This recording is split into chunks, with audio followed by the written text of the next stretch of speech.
Here's what we currently know. The former president is safe with no major injuries. One rallygoer is dead. Two more are in critical condition in the hospital. The shooter was killed by law enforcement, and authorities are still working to determine a motive. This was an unprecedented assault in modern American politics, but the threat of violence is all too familiar to the Secret Service. They trained for this. According to data compiled by Congress, 7 of the last 9 presidents have been the targets of assaults, attacks, or assassination attempts. That includes Trump while he was in office and current President Joe Biden. Out of 18 recorded attempts on the lives of presidents and candidates, all but 2 involved firearms. And in every case but one, these assailants acted alone with no broad conspiracy. CBS News campaign reporter Jake Rosen was at the rally yesterday and spoke with many witnesses. I heard the shots. I thought it was firecrackers to begin with. Somebody over there was screaming, "He's been shot, he's been shot." So I made my way over. I said, "I'm an emergency department physician. Let me help you."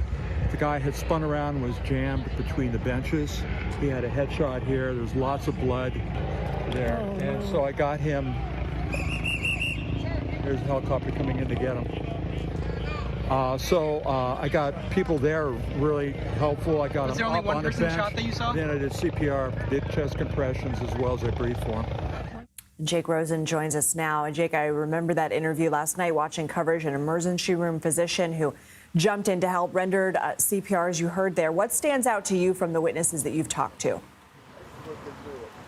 Well, it's not just this emergency room doctor who I spoke with who had that powerful testimony, blood all over his clothes. There were other people who I spoke to in the parking lot who it was their first time at a Trump rally, who were looking forward to a good time, looking forward to a potential vice presidential pick. And obviously that didn't happen either, in addition to their hopes of it being a fun day. I spoke to a couple other people who were in the front row who were worried about the children who they saw witness the shooting, children who were right next to the person who died.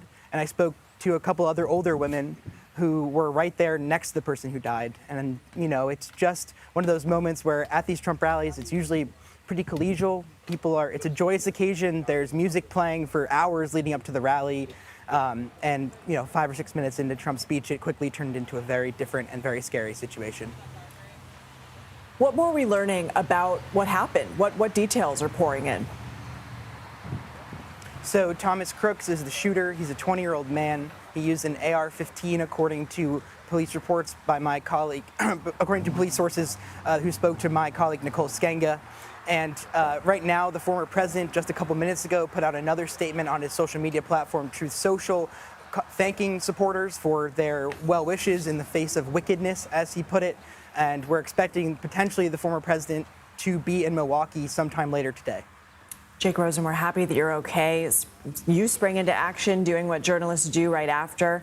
Thank you so much.